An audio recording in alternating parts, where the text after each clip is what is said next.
right, so from the meat room, we are now going to the grill. But before we grill this beautiful steak, I'm going to grill him. Okay, and I'm gonna ask you, so we have our wet age USDA prime ribeye. Yep. Okay, what makes this steak different from all the other steaks that you have out in your chiller? Well, this is Black Angus cattle, okay, and it's a very high quality commercial grade in America, but it's the best of the best for the Americans. But we do have beef from Ireland, beef from France, beef from Australia, and beef from Japan. And even though it looks the same, the taste flavor profile is completely different in all of them. How so? Well, it's about their lifestyle actually. So, you know, So like if they party, it's gamier? yeah, that's right. Yeah, if you work out too much, it's tough, you know, big muscles. No, but That's true. That part is true. yeah, there you go. So the lifestyle is more like, you know, like in Ireland, for example, it rains a lot. The soil tastes different, therefore the grass tastes different, therefore the feed is different. So then the animal takes on the characteristics of what it eats.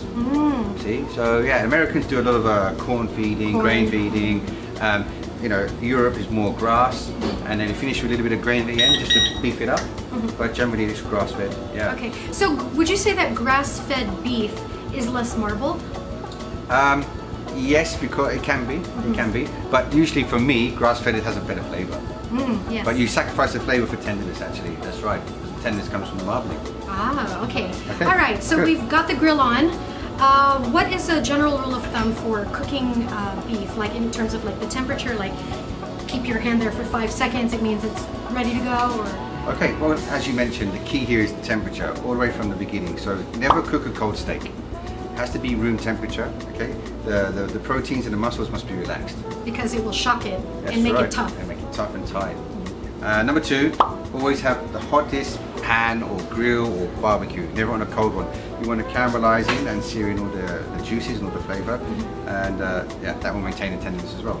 Okay, so are we gonna do grill marks, the 2 and 10? We'll try. We'll see if I can. So we're going to season it first.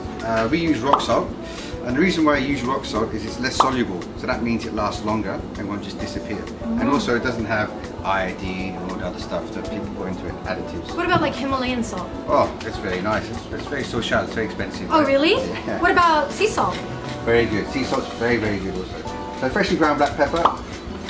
You can use black pepper or you can use white pepper. If you're using black and you want it to be spicy. And don't be shy with seasoning. Okay, push that on there. Okay, and then we'll put it down. And that's what you want to hear. You want to hear the sizzle. You hear the grill sing.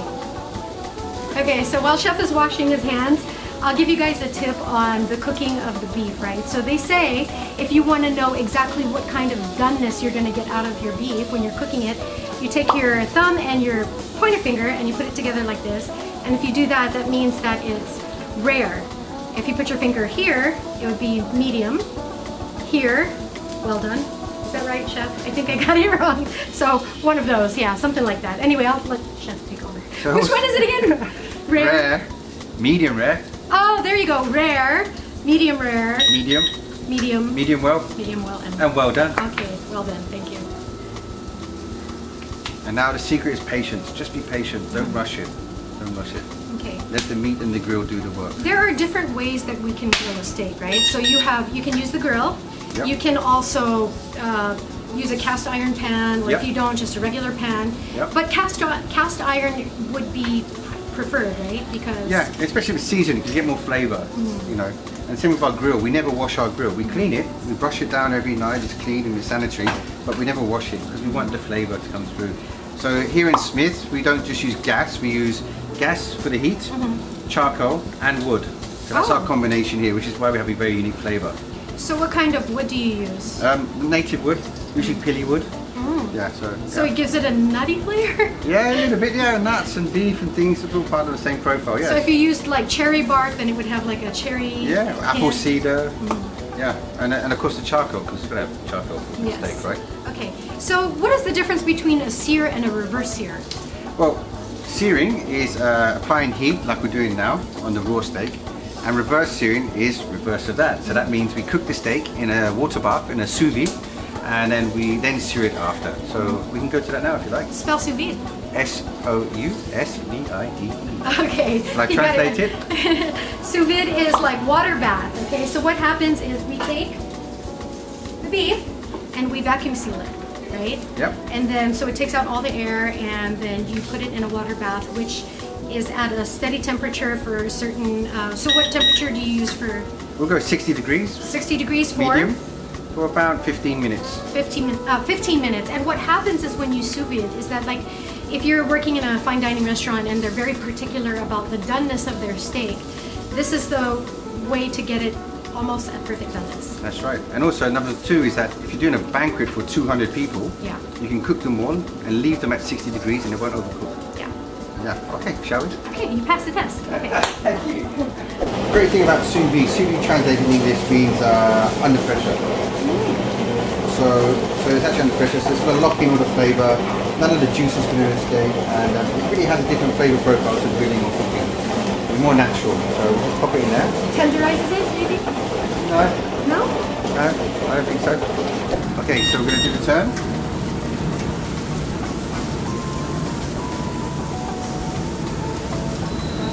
So we've had that on there for about 5 minutes? Three? Yep, 3 yep. to 5 minutes? And it should be nice and caramelized, and then we'll flip it again. That steak's about 1.5 inches. It's going to take about 12-14 minutes to cook.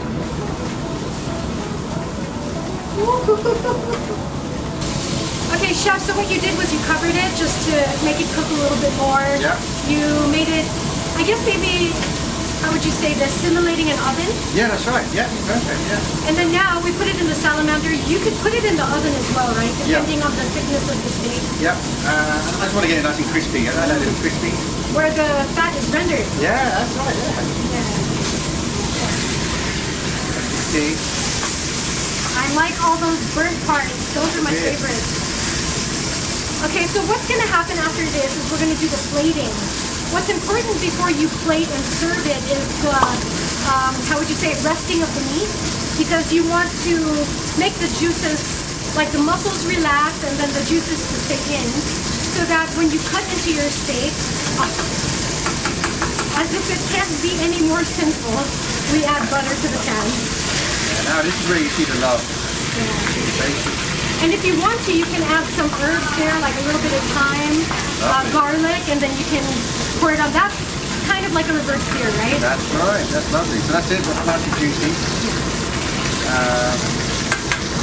And thank you for reminding me. I have to rest the meat. So the rule of thumb for resting is 1 minute per 100 grams. How big is it? 500 grams.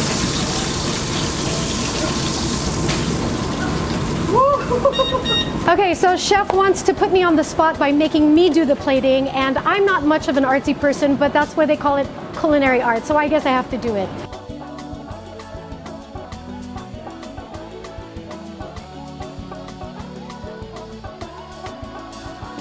All right, table number 47, your ribeye is served. I did all the work.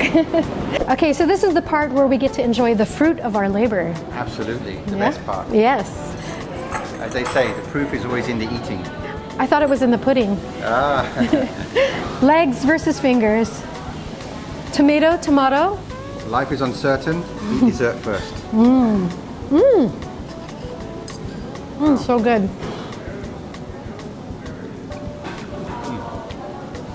Chef, how much does this run for?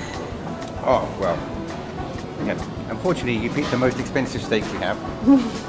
So this would run at about, prime Angus good for two. I think it's about 4,800 pesos.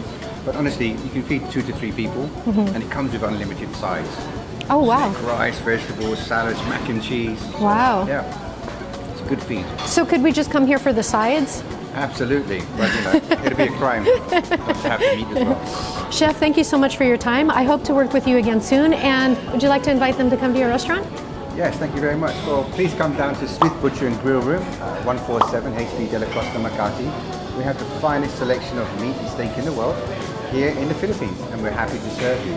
Okay, before you go, don't forget to check out Facebook's Smith Butcher and Grill Room, and also on Instagram, they have Smith Butcher. Hope you come and visit this place, and don't forget to like and subscribe to my YouTube channel. Thanks for watching Dash of Donita, and I'll see you guys on the next episode. Bye. Bye.